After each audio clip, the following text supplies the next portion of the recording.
আপনারা শুনছেন রেডিও মালঞ্চয়ে অলৌকিক কাহিনী সমগ্র থেকে আজকের গল্প গজেন্দ্র কুমার মিত্র রচিত অস্তরাগ। গল্পপাঠ ও অন্যান্য চরিত্রে প্রচ্ছদ ও সূচি। পর্ব 30।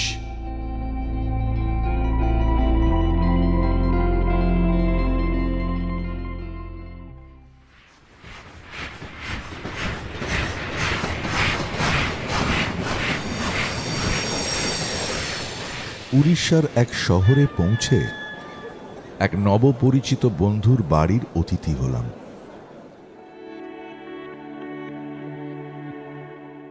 বন্ধু অমিয়বাবুর বাবা বড় উকিল, বাড়িটিও সেই পরিমাণে বিরাট। অনেকখানি বাগান চারদিকে, তারই মধ্যে প্রকাণ্ড দোতলা বাড়ি, একেবারে নতুন বাড়ি, আগাগোড়া আধুনিক বন্দোবস্ত। অতিথির জন্য একটি পৃথক ঘরই আছে, খাট, আলনা, table, chair, dressing table, table lamp, আলো সুসজ্জিত, সঙ্গেই বাথরুম। ঘরের সামনে একটু বারান্দা, সেটিও যেন মূল বাড়ি থেকে সম্পূর্ণ পৃথক। বস্তুত বাড়ির দিকে পিছনে ফেরা সেটা। বারান্দার সামনে একফালি নিজস্ব বাগান, পাঁচিল, পাঁচিলের কোল বেয়ে চওড়া একটি নালা, আর তার ওপাশে অনেকখানি ব্যাপী এক আম বাগান। গরমের দিন, সিঁদুরে রঙের আমে বোঝাই হয়ে আছে গাছগুলি, বড় বড় গাছ।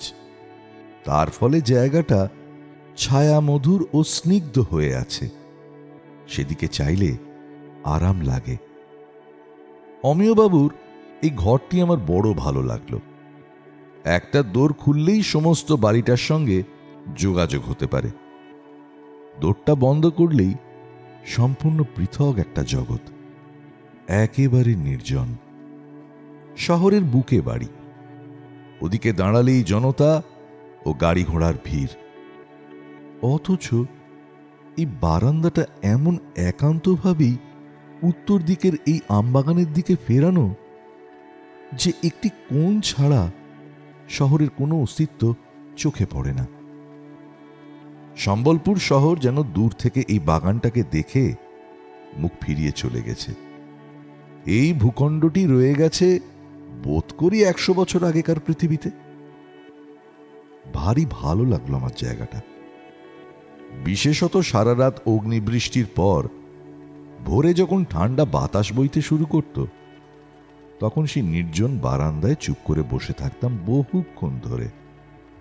দূরে শহরটা জেগে উঠত একটু একটু করে, তার আভাস পেতাম, কিন্তু আমার সামনের সেই আমবাগানে একটি মানুষের পদশব্দও জাগত না।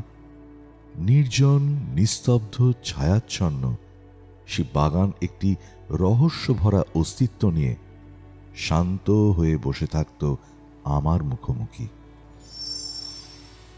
রাত 4টে আমার ঘুম ভেঙে যেত। তখন থেকেই বেরিয়ে এসে বসতাম। 6টা নাগাদ চা করে চা দিয়ে যেত একবার, চা খেতাম সেখানে বসেই। একেবারে 8টা নাগাদ বন্ধুবর এসে তাড়া লাগালে তবে উঠে স্নান করতে যেতাম।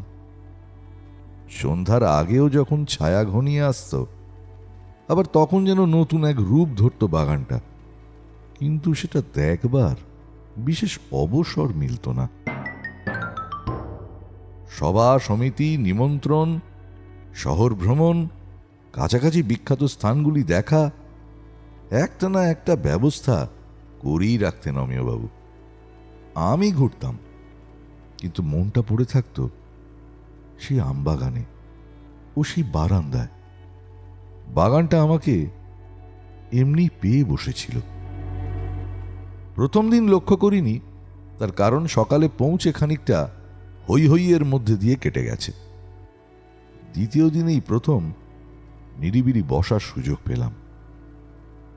আমবাগানটি শুধুই বাগান নয়, সেটি গোরস্থানও বটে, এবং সঙ্গে সঙ্গে গাছ ভর্তি পাকা আম থাকা সত্ত্বেও ছেলের দল আমতলায় এসে জড়ো হয়নি কেন, তার কৈফিয়তটাও পেয়ে গেলাম।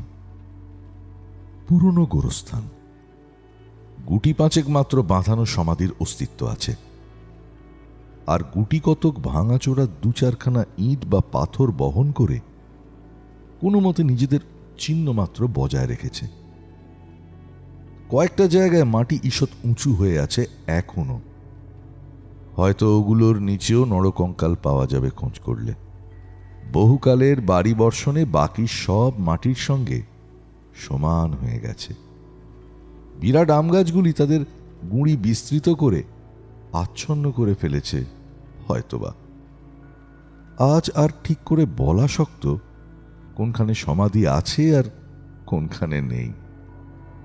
অমিয়বাবুকে প্রশ্ন করে জানলুম, ডান দিকের ওই ছোট পাহাড়টা ঘেঁষে এককালে এখানে ফৌজের ছাউনি ছিল।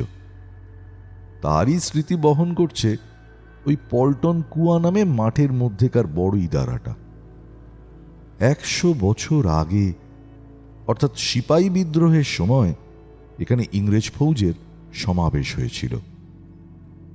সেই ফৌজের আমলেই মুসলমান ও খ্রিস্টানদের গোরস্থান ছিল এইখানে। অনেকগুলো ভেঙে চুরে গেছে, কেউ কেউ সেসব নিশ্চিহ্ন করে বাড়িঘরও করে ফেলেছেন। এই সামান্য জায়গাটুকু আজও আছে, তবে এখন আর এখানে কেউ গোর দেয় না। এখন গোরস্থান হিসেবে অন্য জমি ব্যবহার করা হয়।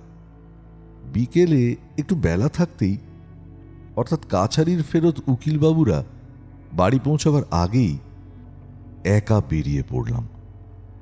আমবাগানে ঢুকে বেড়াতে লাগলাম সেই সমাধিগুলির মধ্যে। অপূর্ব একরকম মনের ভাব হতে লাগলো। মনে হলো, কারা এরা? কবে এসেছিল এই পৃথিবীতে? কত কি করে, কত অপূর্ণ স্বাদ আহ্লাদ বুকে নিয়ে আবার পৃথিবী থেকে চলে গেছে। হয়তো আজও এদের কিছু বলবার আছে। সেই অকথিত কথা এইখানে সামান্য এই কখানি ইষ্টখণ্ডের মধ্যে গুমরে মরছে। ঘুরতে ঘুরতে একটি সমাধির সামনে এসে থমকে দাঁড়াতে হলো। বিরাট আম গাছের ঠিক নিচে সমাধিটা এখনো অটুট আছে, কিন্তু বিস্ময় সেজন্য নয়। তার ওপরে ঘন একটি মাকড়সার জালের আস্তরণ। এমনভাবে সেটি বিভিন্ন গাছের ডালে আটকে বোনা হয়েছে যে দেখাচ্ছে যেন একটি চাঁদোয়ার মতোই। শুধু তাই নয়, মাকড়সার জাল বনে গোল করে। এটা চতুষ্কোণ। চারকোনা মাকড়সার জাল এই প্রথম দেখলাম। কোনো প্রাণীতত্ত্ববিদ কাছাকাছি থাকলে জিজ্ঞাসা করে নিতাম যে এটা স্বাভাবিক কিনা। চারদিকে চেয়ে চেয়ে দেখলাম, আর কোনো সমাধির ওপরই তো এরকম জাল নেই। হয়তো গাছের খাঁজে কোথাও একটু আধটু থাকতে পারে, কিন্তু এভাবে না, আর নেই। কি খেয়াল হলো, হাতে ছড়ি ছিল। ছড়ির ডগা করে জালটা ছিঁড়ে দিলাম। বেশ ভালো করেই ছিঁড়লাম। কোথাও তার কোনো অস্তিত্ব রইল না। মাকড়সাটা আগেই কোথাও চলে গিয়েছিল, তাকে দেখতে পাওয়া গেল না। তারপর অবশ্য কথাটা আর মনে ছিল না। দূরবর্তী এক প্রাচীন শিব মন্দির দেখে অনেক রাত্রে বাড়ি ফিরেছিলাম। ভোরে যখন ঘুম ভাঙল, তখনও সেই নির্জন মন্দির এবং তার সংলগ্ন বিচিত্র কুণ্ডটির কথাই মনে পড়ছিল। সঙ্গে ছিলেন একজন স্থানীয় এমএলএ। তিনি গাড়িতে যেতে আসতে এখানকার নানা বিচিত্র ঐতিহাসিক কাহিনী শোনাচ্ছিলেন। মন সেই রসেই ডুবেছিল। যত রাতেই শুই, গরমের জন্যই হোক অথবা এখানে তাড়াতাড়ি অতিরিক্ত ফর্সা হয়ে যাওয়ার জন্যই হোক, ঠিক 4:15 ঘুম ভেঙে গিয়েছিল। উত্তপ্ত ঘরের বিজলি পাখা বন্ধ করে বাইরের ভোরাই ঠান্ডা বাতাসে এসে বসলাম। তখনও চারদিক নির্জন। দূরে, বহু দূরে ক্ষীণ আর্তনাদ তুলে একটা গরুর গাড়ি যাচ্ছে। কোনাকুনি শহরের যে পথটা দেখা যায়, সে পথও সম্পূর্ণ জনবিরল। শুধু গাছে গাছে নানা সুরে নানা ভাষায় অসংখ্য প্রাণী ডাকছে। সেই ঐক্য টানে স্নায়ু সজাগ হয় না, বরং যেন একরকমের মোহগ্রস্ত হয়ে আসে। সেই দিকে কান পেতে থাকতে থাকতে ভোরাই মিষ্টি বাতাসে চোখ দুটি আবারও তন্দ্রায় বুজে আসছিল। এমন সময় হঠাৎ যেন একটা ধাক্কা খেয়ে জেগে উঠলাম। ও কি! কাল সেই সমাধিটার ওপর থেকে সুতাতন্তুর যে চন্দ্রাতপ আমি নিজে হাতে ছিঁড়ে দিয়েছি, আজ আবার তা পূর্ণ গৌরবে অবস্থান করছে। শেষ রাত্রের শিশির পড়ে আজ তা এখান থেকে স্পষ্ট এবং উজ্জ্বল দেখাচ্ছে। এক একটি ঘনীভূত শিশির বিন্দু মুক্তোর মতো জ্বলজ্বল করছে তার মধ্যে। অবাক হয়ে চেয়ে রইলাম। সেই চতুষ্কোণ চন্দ্রাতপ সদ্য নির্মিত বলে উজ্জ্বল দেখাচ্ছে। এমন সূক্ষ্ম কারিগরি যে শিশির না জমলে হয়তো এখান থেকে দেখাই যেত না। স্তম্ভিত হয়ে চেয়ে বসে রইলাম। মাকড়সাটাকে তো কাল কোথাও দেখিনি। কোথা থেকে আবার এলো এমন নিখুঁতভাবে এই জালটি রাতারাতি বুনল? ভালো করে চেয়ে দেখলাম আর কোনো সমাধির ওপর এরকম জাল নেই। কোনো কোনো গাছের ওপরের ডালে দু একটা বিশ্রী ধূম মলিন পুরনো জাল আছে বটে, কাল বিকেলে তাও দেখা যায়নি। ভোরাই শিশিরের দৌলতে এখন স্পষ্ট হয়ে উঠেছে, কিন্তু এমন পরিপাটি কোনোটাই নয়। আজ আরও একটা জিনিস দূর থেকে লক্ষ্য করলাম। সমাধি বেদিটা ঠিক যতটা লম্বা এবং চওড়া, চন্দ্রাতপটিও তাই। একটু পরেই অমিয়বাবু স্বয়ং আমার বেডটির কাপ হাতে করে এসে বসলেন। কথাটা তাকে বললাম আজ। তিনি তো স্তম্ভিত। স্পষ্টই স্বীকার করলেন তারা কোনোদিন এটা লক্ষ্য করেননি। এতকাল এইখানে বাস করছেন, এবারই নতুন হলেও 2-3 বছর তো হয়েই গেছে, অথচ কোনোদিনই এই বিচিত্র দৃশ্য চোখে পড়েনি তার। এও এক আশ্চর্য ব্যাপার। লক্ষ্য তো করেনি, এখনো বিশেষ গ্রাহ্যও করলেন না। বললেন, ওটা একটা প্রাকৃতিক খেয়াল মাত্র, মাকড়সাটার খেয়াল, অথবা ওখানে ওর ওই রকম জাল বুনলেই সুবিধা হয়, তাই। আমি কিন্তু এত সহজে ভুললাম না। সেদিনও বেলা 4টে নাগাদ উঠে বেড়াতে বেড়াতে বাগানে গিয়ে লাঠির ডগা দিয়ে ছিঁড়ে দিলাম জালটা। বেশ ভালো করে ছিঁড়ে নিশ্চিহ্ন করে দিলাম। সেদিন কথাটা মাথায় ছিল। চাঁদনি রাত, রাত্রেই শোবার আগে অমিয়বাবুকে নিয়ে যেতে চাইলাম। তিনি রাজি হলেন না। বললেন তার মা আর স্ত্রী তাহলে রক্ষা রাখবেন না। মায়ের এক ছেলে তিনি, আবার নববিবাহিত।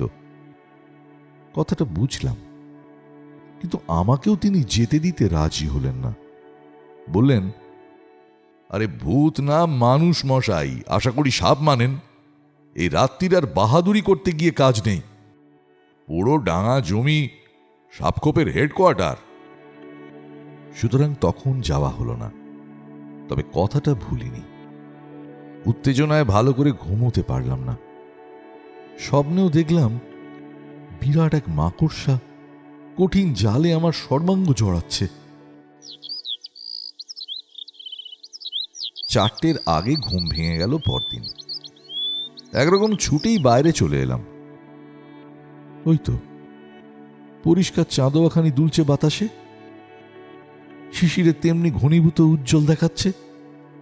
আশেপাশে আর কোথাও না, অন্য কোনো সমাধিবেদির ওপরেও নেই সেই জাল। সকালে জলখাবার খেতে বসে অমিয়বাবুর বাবাকে জিজ্ঞাসা করলাম, ওই সমাধিটা কার, কিছু জানেন নাকি? কোনো বিশেষ ইতিহাস জড়িত আছে কিনা? ভদ্রলোক খুব নাম করা উকিল। হার্ড ফ্যাক্টস বা কঠিন তথ্য নিয়ে তার কারবার। স্বপ্নবিলাস বা কল্পনা ধারে কাছে থাকলে কখনই এত পয়সা করতে পারতেন না। তিনি হেসে বললেন,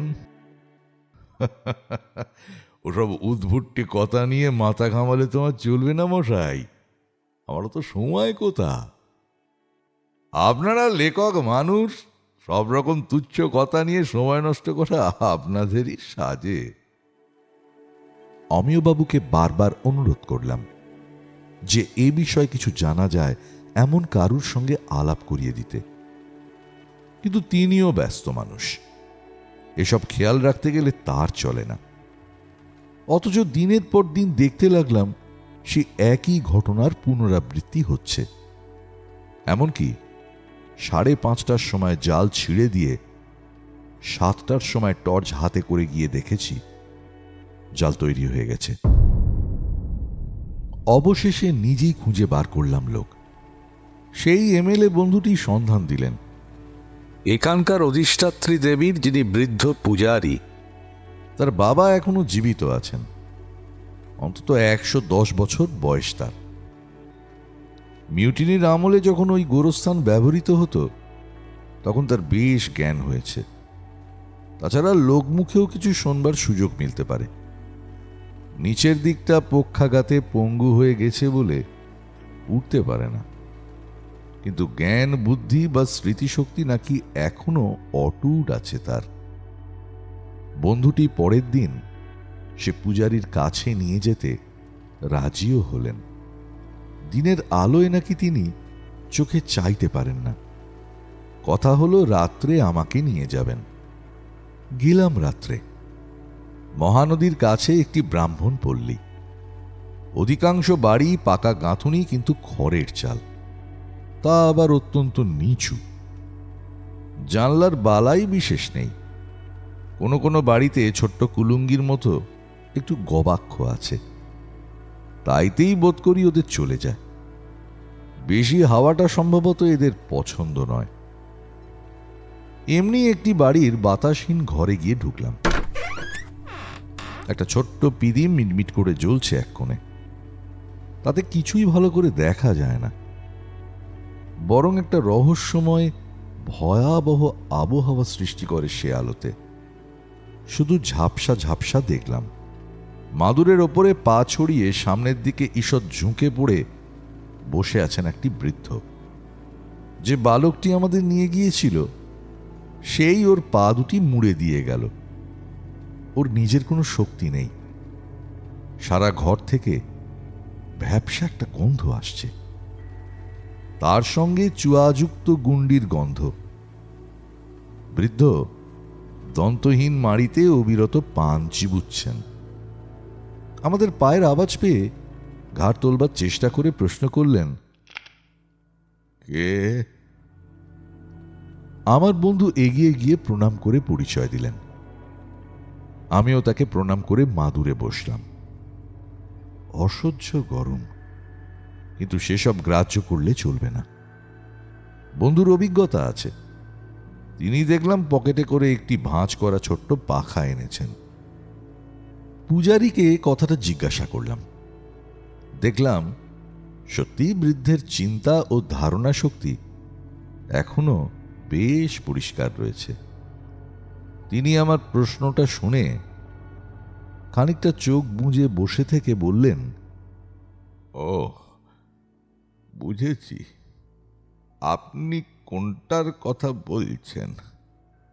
বাবু, আপনাকে আজ আমি এ কথার উত্তর দেব না।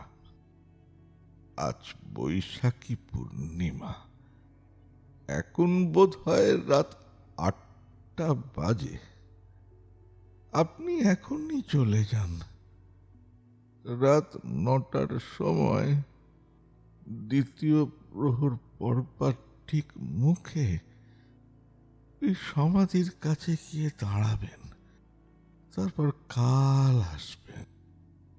আমার কাহিনী শুনতে গেলে আপনি ঠিক সময় পৌঁছতে পারবেন না, অথচ এদিন সহজে পাবেন না। দৈবাৎ আজ এখানে হাজির আছেন। বছরে এই একটি দিনই এই ঘটনা ঘটে। তখনই উঠে পড়লাম। 8টা তখন বেজেই গেছে। সৌভাগ্যক্রমে আমার বন্ধু তার গাড়ি এনেছিলেন, তাই কোনো মতে 9টার আগেই আমরা অমিয়বাবুর বাড়ি পৌঁছালাম। উড়িয়া বন্ধু সঙ্গে রইলেন। তিনি অমিয়বাবুকে ডেকে নিতে চাইছিলেন। আমি বারণ করলাম, কি দরকার, মায়ের এক ছেলে, তাকে এসব ঝামেলার মধ্যে টেনে কাজ নেই। সঙ্গে টর্চ ছিল না, কিন্তু সেজন্য আজ আর অসুবিধা নেই। চাঁদনি রাত, ফুটফুট করছে জ্যোৎস্না, ঘন পল্লব আম গাছের ছায়া এক এক জায়গায় খুব নিবিড় হলেও পথ দেখে চলতে কোনো অসুবিধা হলো না। সমাধিটার কাছে গিয়ে দাঁড়িয়ে দেখলাম ঠিক 9টা, কিন্তু কই কিছুই তো নেই। কোনো রহস্যময় বা রোমাঞ্চকর অনুভূতি তো হচ্ছে না। বন্ধুর দিকে চাইলাম।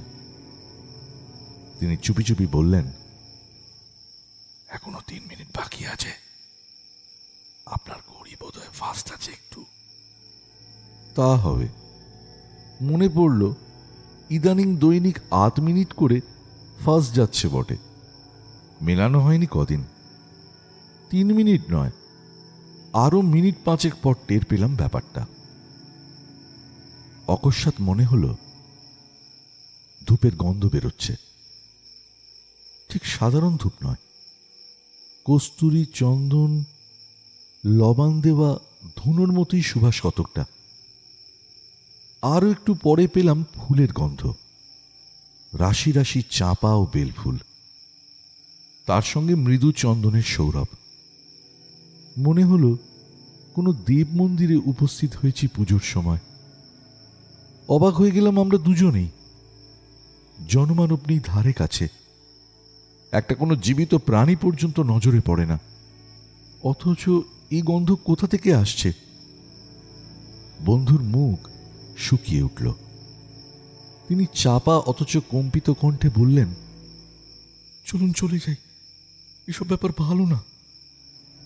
ভয় যে আমারও একেবারে হচ্ছিল না তা নয়, কিন্তু ঘাড় ঘুরিয়ে অদূরে বিদ্যুতালোকিত কোলাহল মুখরিত শহরের দিকে চেয়ে মনে বল আনলাম। পাশেই অমিয়বাবুদের বাড়ি, লোকজন ঘোরাফেরা করছে, তাছাড়া আমরা দুজন আছি, এত ভয় বা কি? আমি বন্ধুর হাতটা ধরে আর একটু থেকে যাওয়ার ইঙ্গিত করলাম। আর মিনিট 3-4, তারপর আমরা দুজনেই শুনতে পেলাম একটা চাপা অথচ তীব্র আর্তনাদ। না, নারী কণ্ঠের নয়, পুরুষ কণ্ঠেরই। মুহূর্ত খানেক, তারপরে সব চুপ হয়ে গেল। সঙ্গে সঙ্গে যেন নিমেষে মিলিয়ে গেল সেই ফুল আর ধূপের গন্ধ। তার জায়গায় রৌদ্রদগ্ধ মাটি ও শুকনো আম পাতার গন্ধ।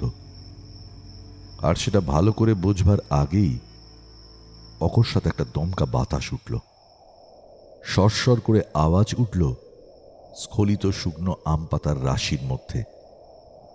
টুপটাপ করে ঝরে পড়ল পাকা আম 2-4টে। আমার বন্ধু আর ইতস্তত করলেন না, আমার হাত ধরে প্রাণপণে টানতে টানতে দৌড় দিলেন। একেবারে অমিয়বাবুর ঘরের মধ্যে ঢুকে একটা বেতের চেয়ারে বসে পড়ে শুধু বললেন, জল, একটু জল। গরমের দিনে বাগানে বসবার জন্যে বিকেলে এই চেয়ারগুলো নিয়মিত পাতা হয় ভাগ্যি। আমারও আর দাঁড়াবার মতো অবস্থা ছিল না। পরের দিন সন্ধ্যা পড়তে না পড়তে পূজারীর বাড়ি গিয়ে হাজির হলাম। তিনি সব শুনে হাসলেন একটু, তারপর কাহিনীটা বললেন। এ ঘটনা ঘটে 1857 সালে। তিনি তখন বালক মাত্র, তার কিছু মনে নেই। এটা পরবর্তীকালে তিনি শোনেন তার মার কাছ থেকে। সত্য মিথ্যা তিনি কিছুই জানেন না, তবে খানিকটা যে সত্য তার প্রমাণ তো আমরাই পেয়ে এসেছি। কাহিনীটি হলো এই: সিপাই বিদ্রোহের সময় ইংরেজ ও তেলেঙ্গি সিপাহীরা যখন এসে ওই পাহাড়ের কোলে ছাউনি ফেলে, তখন এখানে নাগরিক জীবন বিপর্যস্ত হবার উপক্রম হয়েছিল। ধান চাল খাদ্য খাবার তো কারুর রাখবার জো ছিলই না, মান, ইজ্জত, প্রাণ পর্যন্ত বিপন্ন হয়ে উঠল। যাদের পয়সা ছিল বা পালাবার জায়গা ছিল তারা সবাই গ্রামাঞ্চলে গিয়ে আশ্রয় নিলে, কিন্তু যারা উপায়হীন তারা এখানেই থেকে আতঙ্কে প্রহর গুনতে লাগলো। প্রতিদিনই একটা না একটা অত্যাচারের কাহিনী কানে আসে, অথচ তার কোনো প্রতিকার নেই। প্রতিকার বা প্রতিবাদ করবে এমন সাহস কার? ইংরেজরা তখন ক্ষেপে উঠেছে। এদেশের প্রতিটা লোকের ওপর তাদের বিজাতীয় আক্রোশ জেগেছে তখন। সবচেয়ে বিপদ হলো এই পূজারি পল্লীর। প্রতিটা পরিবারই সেবার পালা পড়ে ঘুরে ঘুরে। দেবীর নিত্য সেবা বন্ধ রেখে পালাবে কে? তবে তারা যথেষ্ট সতর্কতা অবলম্বন করলেন। সন্ধ্যের আগেই মন্দির বন্ধ করে এসে ঘরে ঢুকতেন যে যার। তারপর কোনো কারণেই আর বেরোতেন না। এরই মধ্যে এক ঘটনা ঘটল। তাদের এই পূজারী বংশের একটি মেয়ের এখানেই বিয়ে হয়েছিল। তার শ্বশুর বাড়ির কাছেই পড়েছিল ছাউনি। অত কাছে আর কেউই থাকতে সাহস করেনি। সকলেই প্রায় অন্য কোথাও না কোথাও আশ্রয় নিয়েছিল। কেবল কোনো উপায় ছিল না ওই মালতীর। তার বৃদ্ধ শ্বশুর একেবারে পঙ্গু হয়ে পড়েছিলেন। তাকে শুদ্ধ কোথায় কে আশ্রয় দেবে? তাছাড়া তার মাথাতেও কেমন একটু গোলমাল হয়েছিল। বাড়ি থেকে নড়াতে গেলে তিনি কেঁদে কেটে মাথা খুঁড়ে অনর্থ করতেন। সুতরাং মালতীর যাওয়া হয়নি। তবু তারা খুব সাবধানেই ছিল বইকি। মালতী দিবালোকে বাড়ির উঠানে পর্যন্ত বার হতো না। তাকে ঘরের মধ্যে স্নানের জল ও পাকের জোগাড় পৌঁছে দিত তার স্বামী। মালতী এদেশের হিসেবে রীতিমতো সুশ্রী ছিল, সেই জন্য আরও এত সতর্কতা। কিন্তু অদৃষ্টের এমন বিড়ম্বনা, একদিন মালতীকে একাই বেরোতে হলো, শুধু উঠোনে নয়, একেবারে রাস্তায়। ওর স্বামী মাঠ থেকে ফিরে জল খেতে গিয়ে হঠাৎ অজ্ঞান হয়ে পড়ল। ঘরে আর কোনো লোক নেই। শ্বশুর পঙ্গু, অসমর্থ। কে বৈদ্য ডাকে? ধারে কাছে তেমন কোনো বৈদ্যও নেই। যারা ছিল সবাই পলাতক। মালতীর মনে পড়ল ছাউনিতে মিলিটারি সার্জন আছে একজন, গোড়া ডাক্তার। যদি তার হাতে পায়ে পড়া যায়, দয়া কি হবে না? তখনও তো ভাববার সময় নেই, বিবেচনারও নয়। মালতী পাগলের মতো রাস্তায় বার হয়ে দৌড়তে লাগলো ছাউনির দিকে। কিন্তু ছাউনি পর্যন্ত যাবার আগেই এক ঘটনা ঘটল। মোহাম্মদ ইসমাইল নামে এক তেলেঙ্গি সিপাহী আর গাফ নামে একজন ফিরিঙ্গি গোরা ছাউনি থেকে বেরিয়ে কোথায় গিয়েছিল। ওই পথে চুপি চুপি ফিরছিল তারা। সেদিনও বৈশাখী পূর্ণিমা। মদনমত্ত ফৌজি সিপাহী নির্জন পথে সুশ্রী তরুণীকে দেখে চঞ্চল হয়ে উঠল। দুজনে দুটো হাত ধরে নিয়ে চলল অপেক্ষাকৃত নিরালা বন ছায়ার উদ্দেশ্যে। মালতী কান্নাকাটি কাকুতি মিনতি ঢের করল।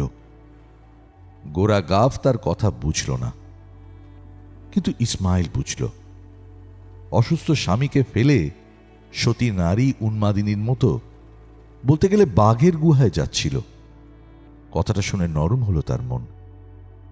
অবশেষে দুর্দান্ত গাফ যখন মালতীর প্রতি চরম অত্যাচারে উদ্যত হলে, সে ইসমাইলের পায়ে পড়ে বলল, তুমি আমার দাদা, আমি তোমার ছোট বোন, তুমি আমায় বাঁচাও। তখন সে আর স্থির থাকতে পারল না। তার ঘরেও একটি ছোট বোন ছিল, সে তাকে ভালোবাসত। সে গাফের হাত ধরে বলল, বাস, খবরদার, ছেড়ে দাও ওকে। গাফের সেদিন নেশার মাত্রা বেশি হয়েছিল। চোলাই করা দেশি মদ, তার সঙ্গে এদেশের লোকেরা চড়া দামে সাহেবদের কাছে বেচবে বলে গাছগাছড়ার রস মিশিয়ে দিত। তার নেশা তখন গাফের মাথায় উঠেছে। সে কুৎসিত ভাষায় গালাগালি দিয়ে উঠল। ইসমাইল কিন্তু তাতেও তাতেনি। সে গাফকে বুঝিয়ে বলতে লাগল।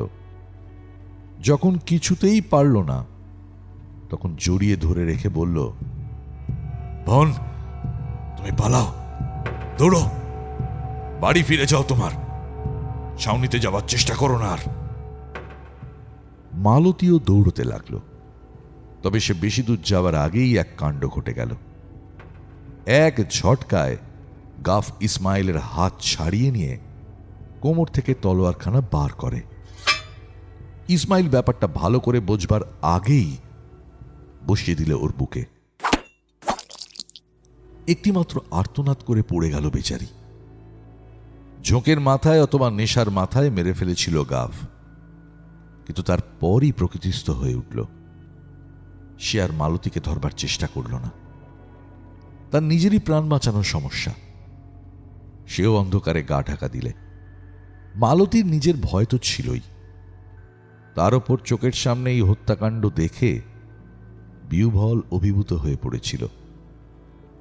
কোনো মতে অনেকক্ষণ পর বাড়ি ফিরে এলো। সৌভাগ্যের বিষয়, তার স্বামীর তখন আপনিই জ্ঞান হয়েছে, সে সুস্থও হয়েছে। স্বামীর বিষয়ে নিশ্চিন্ত হয়ে মালতীর অন্য কথাটা বেশি করে মনে হতে লাগলো। বেচারি ইসমাইল তার জন্য প্রাণটা দিল। তার সত্যিকারের দাদা হলেও তাকে বাঁচাতে এমনভাবে প্রাণ দিত কিনা সন্দেহ। সে কিছুতেই ভুলতে পারল না সেদিনের ঘটনা। সর্বদা বিষণ্ণ হয়ে থাকত। আড়ালে একা থাকলেই চোখের জল ফেলত। মালতী সেদিন কোথায় গিয়েছিল এত রাত্রে? ডাক্তারের খোঁজে গিয়ে থাকলে ডাক্তার আনলে না কেন? এ কথা তার স্বামী ও শ্বশুর দুজনেই বারবার প্রশ্ন করেছেন, কিন্তু মালতী ভয় তাদের কাছে সত্য কথাটা বলেনি। এটা সহজাত ভয়। কি দরকার খুন খারাপির ব্যাপারে নিজেকে জড়ানোর?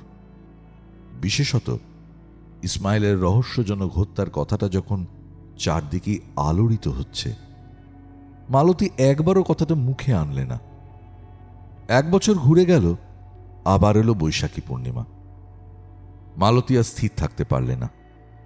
ইসমাইলের সমাধি কোথায় দেওয়া হয়েছিল তা সে লক্ষ্য করেছিল। কতদিন গোপনে গিয়ে ও ফুলও দিয়ে এসেছে সেখানে। সেদিন রাত্রে স্বামীকে পুজো দেবার ছুতোয় দূরে শিব মন্দিরে পাঠিয়ে একা ফুল চন্দন ধুনো নিয়ে গিয়েছিল ওই সমাধিটিতে পুজো করতে বা স্মরণ করতে। ফুল দিয়ে সমাধি সাজিয়ে ধূপধুনো দিয়ে আলো জেলে যেমন ফিরবে, দেখা হয়ে গেল ওর দূর সম্পর্কের নন্দায়ের সঙ্গে। তিনি নির্জন গোরস্থানে একা স্ত্রীলোককে ঢুকতে দেখে সন্দিগ্ধ হয়ে পিছু পিছু এসেছিলেন। সবই লক্ষ্য করেছেন। এর ফল যা হবার তা হল। কথাটা জ্ঞাতি মহলে ছড়িয়ে পড়ল। মুসলমানের সমাধিতে ফুল আলো দিয়ে যে পুজো করে সে নিশ্চয়ই মুসলমানই। তার আর জাত কি থাকতে পারে? ঘোট হতে হতে ঠিক হলো যে ওকে ত্যাগ করতে হবে। আর ত্যাগ যদি না করা হয় তো তারা অর্থাৎ জ্ঞাতিরা ওর স্বামী শ্বশুরকে এক ঘরে করবেন। স্বামীরও একটা চাপা বিদ্বেষ এবং প্রকাশ্য সংশয় ছিল। তিনিও ত্যাগ করতে রাজি হলেন। দেখা গেল সেদিন মালতীর আশ্রয় নেবার মতো স্থান আর এই এত বড় শহরে কোথাও নেই, এক বেশ্যাপল্লী ছাড়া। সে ওদের বাগানে একা কুটির বেঁধে থাকতে চাইলে স্বামী সে অনুমতিও দিলেন না। অগত্যা যা স্বাভাবিক, মালতী তাই করল। দূর থেকে তাদের বংশের ইষ্টদেবীকে প্রণাম জানিয়ে মহানদীতে গিয়ে ঝাঁপিয়ে পড়ল। সেই থেকে আজও প্রতি বৈশাখী পূর্ণিমার দিন ঠিক দ্বিতীয় প্রহরের মুখে ওইখানে ফুল, চন্দন ও ধূপের গন্ধ পাওয়া যায়। আর শোনা যায় আহতের একটা চাপা আর্তনাদ। আর একটি করে মাকড়সা চিরকাল ধরে শহীদের সমাধির ওপর ওই সুতাতন্তুর চন্দ্রাতপ রচনা করে রাখে। কখনো এর ব্যতিক্রম হয় না।